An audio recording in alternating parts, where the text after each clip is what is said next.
저는 이 말씀 가지고요. 오늘 낙심하지 않는 기도라는 제목으로 함께 은혜를 좀 나누기를 원합니다. 요즘 주중에 관심을 가졌던 책 한 권이 있습니다. 나는 태도로 운명을 움직인다 라고 하는 책입니다. 이 책이 왜 베스트셀러가 되었고 사람들에게 영향을 주었나 봤더니 이 저자가 참 인생이 파란만장하더라고요. 이 저자가 고등학교 3학년 때 이제 퇴학을 당합니다. 황당한 사건에 이제 폭력 사건에 연루가 되어 가지고서 고등학교 중퇴라고 하는 그런 고배를 마시게 되었죠.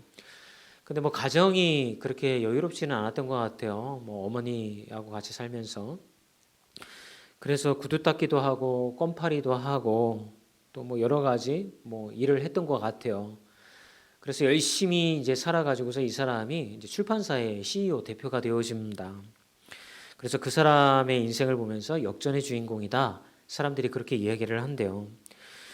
근데 이 저자인 김태용 씨가 이제 구두 닦기에서 출판사 CEO 그리고 이렇게 되는 여장 가운데 이분이 48살이 되었을 때에 굉장히 중요한 결정을 합니다. 원래 이제 고등학교 3학년 중퇴잖아요.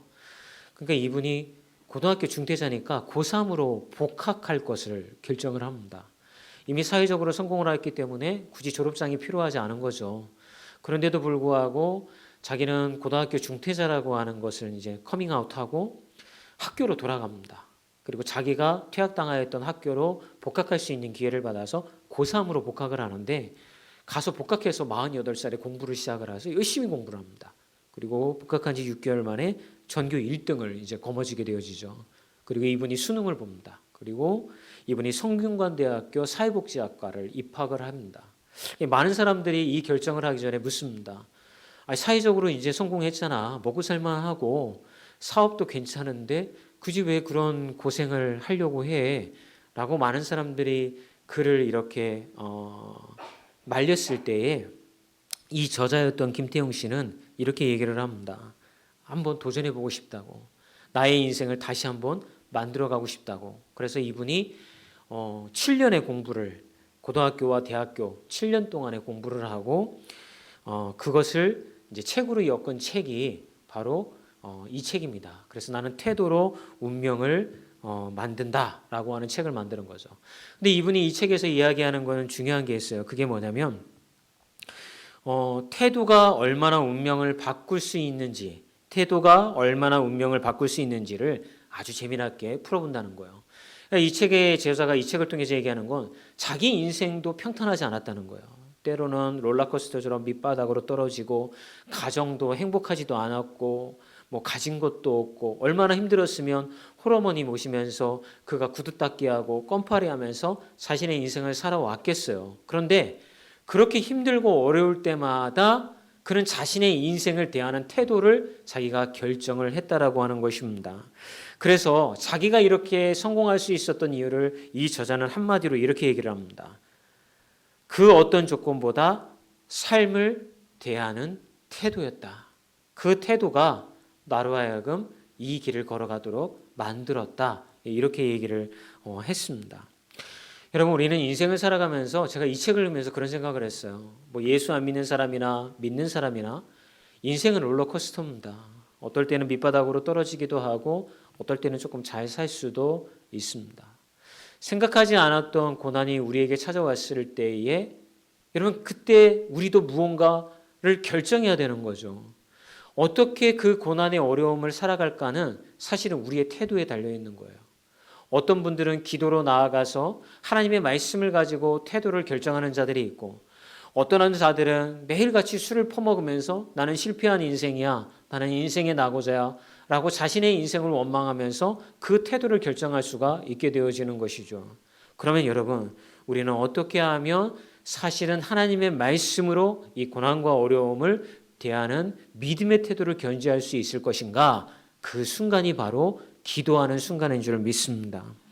여러분, 기도가 그 태도를 결정하는 거예요.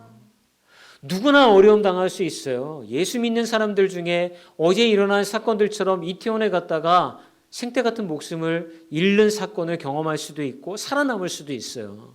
자녀가 죽임을 당할 수도 있어요. 그런데 그 고난이 우리에게 찾아왔을 때에 여러분 우리는 이제 결정해야 되는 거죠. 이것을 어떤 태도를 가지고 대할 것인가. 우리 이미 정답은 나와 있죠. 말씀을 통해서, 하나님이 주신 말씀을 통해서 내가 이 태도를 결정해야지, 소망을 품어야지, 하나님을 붙잡아야지. 이미 우리는 알고 있는데 그 태도를 붙잡을 수 있는 우리 안의 열정은 무엇을 통해서 결정이 되어진다고요? 기도의 자리를 통하여서 결정되어지는 줄 믿습니다. 그렇다고 한다면 여러분, 저는 이 말씀을 이미 결론이 나 있는 것처럼 기도를 통하여서 태도를 결정해야 되는데, 그럼 어떻게 기도할 때 낭망하지 않고 우리가 소망의 길을 걸어갈 수 있는가? 사실은 이게 오늘 여러분들과 함께 나누고 싶은 은혜인 거예요. 우리는 이미 다 알고 있어요. 기도해야 된다는 것도 알고 있고 무언가 기도에도 능력이 있고 다 아는데, 그럼 목사님은 어떻게 기도해야 됩니까? 첫 번째는 열심이 아닌 자녀의 특권으로 기도해야 될 줄 믿습니다.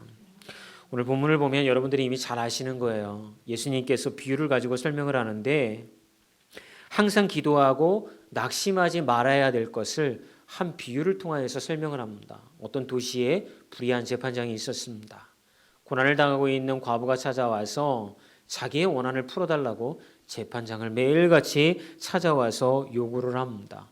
그랬더니 불의한 재판장이 그 과부의 이야기를 듣고 나서 처음에는 거절한 것처럼 보였지만, 들어주지 않으면 계속해서 나를 귀찮게 할 터인데 저 과부의 원한을 풀어줘야 되겠구나 라고 하면서 그것을 풀어주고 들어주는 사건이 비유로 설명이 되어져 있습니다.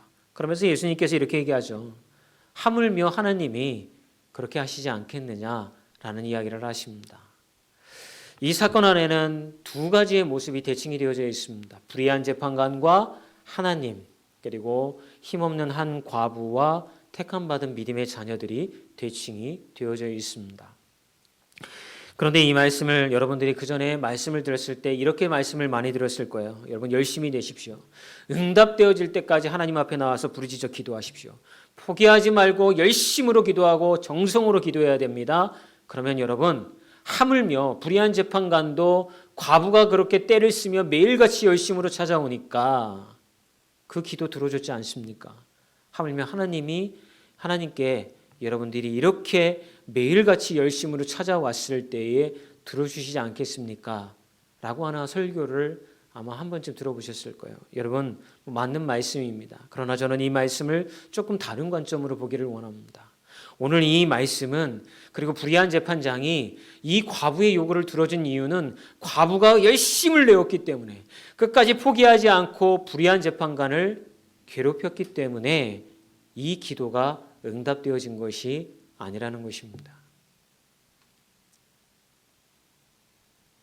이 말씀을 그렇게 해석을 하면 우리의 기도의 삶은 어떻게 됩니까? 금식하며 기도해야 되고 포기하지 않아야 되고 작정하고 기도해야 됩니다. 응답 달 때까지 내 정성이 부족했나? 아니면 내가 열심히 부족했나? 그렇게 하면서 기도의 자리로 나아가게 되어졌을 때에 여러분, 기도의 응답의 초점이 어디에 딱 마침표를 포인트를 찍게 되어져 있습니까? 포기하지 아니하고 내 열심이라고 하는 단어에 포인트를 찍게 되어져 있습니다. 여러분, 지금 이 과부가 응답받았고 문제가 해결된 이유는 그가 불의한 재판관에게 정당한 요구를 하였기 때문에 그런 것입니다. 과부는 그 세상에서 예수님이 살아가는 그 유대사회에서는 아무런 힘이 없는 존재였어요. 다들 무시하는 존재였어요. 불의한 재판관이 그냥 무시해버리면 되는 존재였어요. 그런데도 불구하고 불의한 재판관이 무시할 수가 없었던 이유는 그 과부가 정당한 요구를 불의한 재판관에게 하였기 때문에 그런 거예요. 여러분, 그러면 말씀을 생각을 해보십시오. 우리가 하나님 앞에 나와서 기도할 때에 우리는 어떠한 정당한 요구로 하나님 앞에 기도해야 될까요? 사실은 그 이야기를 우리에게 해주고 있다라고 하는 것이죠. 누가복음 18장 6절에서 7절의 말씀을 한번 읽어보도록 하겠습니다. 읽어볼까요? 주께서 또 이르시되 불의한 재판장이 말한 것을 들으라. 하물며 하나님께서 그 밤낮 부르짖는 택하신 자들의 원한을 풀어주시지 아니하겠느냐? 그들에게 오래 참으시겠느냐? 이사야서 65장 24절에 이러한 상황에서 믿음의 자녀들이 어떤 신분을 갖고 있는지를 우리에게 얘기해주고 있어요. 읽어볼까요? 65장 24절입니다. 그들이 부르기 전에 내가 응답하겠고 그들이 말을 마치기 전에 내가 들을 것이며, 예레미야 29장 12절에 13절 말씀입니다. 너희가 내게 부르짖으며 내게 와서 기도하면 내가 너희들의 기도를 들을 것이요 너희가 온 마음으로 나를 구하면 나를 찾을 것이요 나를 만나리라. 베드로전서 2장 9절의 말씀 볼까요? 너희는 택하신 족속이요 왕같은 제사장들이요 거룩한 나라요 그의 소유가 된 백성이니. 여러분, 이 말씀이 지금 계속해서 우리한테 해주는 얘기는 건 뭐예요? 너희들은 하나님의 택함 받은 자녀라는 거예요. 여러분, 우리가 하나님 앞에서 이 과부처럼 정당하게 요구할 수 있는 이유가 뭐예요? 우리가 하나님의 자녀되었기 때문에 그런 것입니다. 믿음의 자녀들은 예수 그리스도를 통하여서 하나님의 자녀가 되었어요. 믿음의 자녀들에게 허락하신 특권은 뭐냐면 하나님을 아버지라고 부를 수 있는 신분이 우리에게 허락되어졌다라고 하는 것입니다. 여러분, 예수 믿지 않는 사람들은 하나님을 찾으면 하나님이 그들에게 응답하시지 않아요. 그러나 여러분의 모태에서부터, 어머니의 뱃속에서부터 택함받았던 여러분들은 하나님의 자녀가 되었기 때문에 그 자녀들에게 기름 부어주시고 왕같은 제사장 삼아 주시어서 그들의 입술을 통하여서 주여 나를 도와주옵소서, 주여 나를 불쌍히 여겨주옵소서라고 기도하는 순간에 하나님은 여러분의 그 목소리에 귀를 기울여 주시고 응답하여 주시는 분인 줄 믿습니다. 왜 응답하셔야 될까요? 이미 여러분들은 그분의 자녀이기 때문에 그런 거예요. 그것이 여러분의 특권인 줄 믿습니다. 여러분의 권리인 줄 믿습니다. 근데 많은 분들이 기도하면서 어떻게 해요? 내 열심으로 응답받아야 된다고 생각하는 거예요. 아니에요. 여러분, 하나님이 응답하시지 않을 때에는 그 뜻이 있는 거예요. 근데 우리는 착각하는 거예요. 내 정성이 부족해서 그런가 봐. 금식 기도해야지. 내가 열심히 매일 기도하지 않아서 그런가 봐 라고 생각하면서 매일같이 나와서 똑같은 기도를 반복하고 고장난 녹음기처럼 반복하고 하나님 앞에, 하나님 내 목소리가 들리지 않으세요? 내가 이렇게 힘들어하는데 뭐하고 계신 거예요? 하면서 끊임없이 하나님 앞에 기도하고 있다라고 하는 것이죠. 여러분, 아까 말씀 중에서 누가복음 18장 6절에 7절에서 만약 여러분들이 밤낮 부르짖는 자의 밑줄을 그으시면 우리의 신앙의 태도는 어떻게 될까요? 밤낮 매일같이 나와서 하나님 앞에 기도해야 되는 거예요. 언제까지요? 하나님이 포기하고 나에게 응답할 때까지. 그러나 밀줄을 거기에다 긋지 마시고 여기 한번 보세요. 부르짖는 택하신 자들의 원한. 어디에다가 밑줄을 그으라고요? 부르짖는 택한 자들의 원한. 밤낮이 아니고 택한 자들이라는 거예요. 하나님이 응답하시는 이유는 너희들이 포기하지 아니하고 열심히 밤낮 부르짖었기 때문에 너희들의 기도를 들어주는 것이 아니라 너희들이 택함 받은 나의 자녀이기 때문에 그래서 응답해 주신다라고 하는 거예요. 그러면 여러분, 하나님 앞에 정당하게 기도하십시오. 주님, 당신의 자녀인 제가 지금 내가 너무 고통스럽습니다. 피눈물이 납니다. 힘이 듭니다. 주님, 나를 도와주옵소서 라고 그렇게 아버지 앞에 나오면 주님은 여러분의 기도에 응답해 주실 줄 믿습니다. 그럼 이제 이런 질문을 할 수 있죠. 목사님, 그렇게 기도하면 하나님이 다 응답해 주시나요? 아니에요. 그렇게 기도한다고 해서 다 응답해 주시는 거 아니더라고요. 어떤 기도는 응답되지 않는 기도도 있기 마련입니다. 그럼 목사님, 내가 자녀의 특권을 가지고 하나님 앞에 나와서 응답해 달라고 그렇게 기도했는데 하나님 응답하시지 않으실 때 저는 낭망이 돼요. 저 어떻게 살아야 됩니까? 그냥 무기력해지고 낭망하게 되어지는데 어떻게 해야 돼요?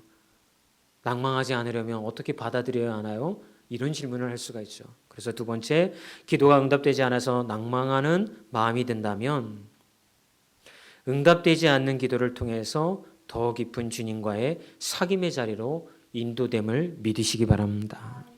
히브리서 11장 39절에 40절에 이런 말씀이 있어요. 함께 읽어볼까요?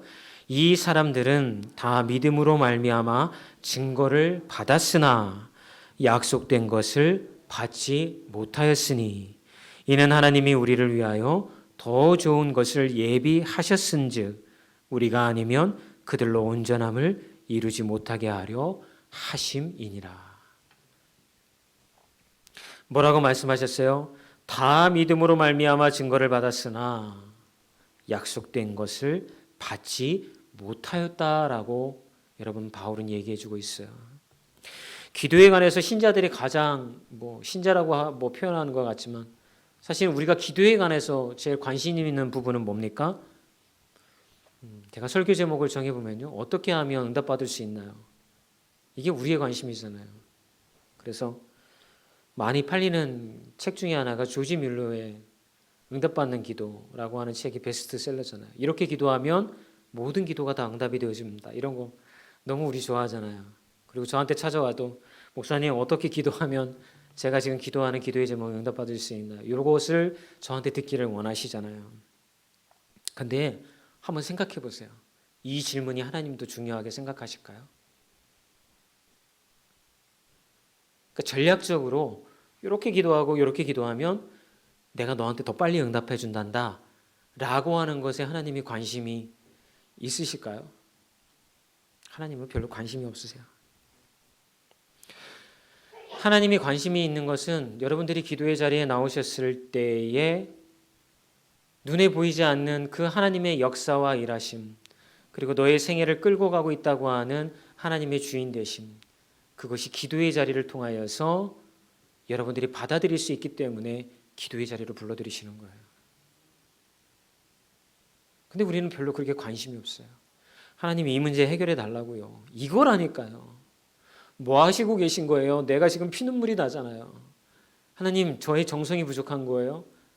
그러면 하나님 매일같이 하나님 앞에 헌금할게요. 하나님 저의 열심이 부족한 거예요? 제가 21일 다니엘 기도처럼 제가 21일 동안 새벽 기도하고 또 철야 기도할게요. 우리의 초점이 자꾸 나의 열심으로 자꾸 돌아가는 거예요. 근데 하나님은 우리의 열심을 통해서 응답하지 않으세요. 우리가 할 수 있는 최고의 기도는 하나님 택함받은 죄를 불쌍히 여겨주시옵소서, 하나님 택함받은 저를 도와주옵소서라고 자녀의 마음으로 기도하는 것뿐이에요. 우리 앞에 걸어간 믿음의 선조들이 있었어요. 그런데 그들은 자신의 역할이 무엇인지를 다 알 수가 없었죠.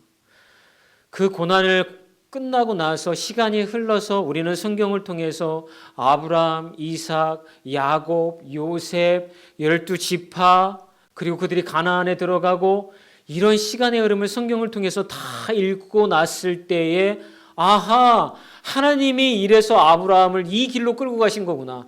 아하, 하나님이 이래서 야곱을 이 길로 끌고 가신 거구나. 여러분, 시간이 흐른 뒤에야 비로소 우리는 말씀을 통하여서 그 진리를 깨닫게 되어집니다. 그러나 그 시대를 살아갔던 아브라함이나 야곱이나 요셉이나 어느 누구도 왜 하나님이 자신들의 인생에 그런 일을 일으키시는지를 이해할 수 없었다는 거죠. 기도를 아무리 해도 그것을 받아들일 수가 없었다는 것입니다. 그러나 나중에는 알게 되어지죠. 하나님이 역사 가운데 이렇게 당신의 뜻을 이루기 위하여서 저 사람들을 이렇게 활용하시고 저렇게 사용하셨구나. 여러분, 우리의 인생도 마찬가지인 거예요. 지금 내가 사는 인생 평균적으로 우리의 수명이 85세, 83세 정도가, 남자는 83세, 여자는 87세 정도가 평균 수명이라고 합니다. 근데 그 긴 시간 동안 여러분, 하나님은 이렇게 사용하시고 우리를 저렇게 끌고 다니십니다. 그리고 그 인생을 다 살아도 하나님이 나의 인생 가운데 왜 그러시는지를 모를 때가 있어요. 그러나 여러분의 자녀의 때, 어쩌면 손자의 때에 믿음의 유산이 계승이 되어지면 그들이 나중에 왜 우리 할머니를, 우리 할아버지를 그 인생 가운데 끌고 가셨는지를 나중에 여러분의 자손들을 통하여서 알 때가 있을 것입니다. 야곱의 아들이었던 요셉은 여러분 알지 못했어요. 왜 형들이 자기를 그렇게 미워하고 죽이려고 하는지 그때는 알지 못했어요.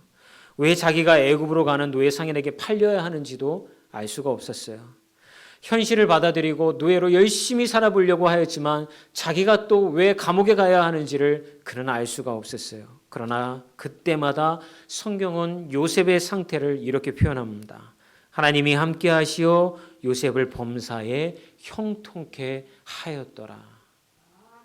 여러분, 이 고난의 가운데 요셉이 자기가 인생이 왜 이렇게 밑바닥으로 내려가는지 알지 못하고 있는데 성경은 그에게 뭐라고 얘기하고 있어요? 하나님이 함께 하시니 요셉의 인생이 범사에 형통하였다라고 표현하고 있어요. 이해가 되어지지 않아요.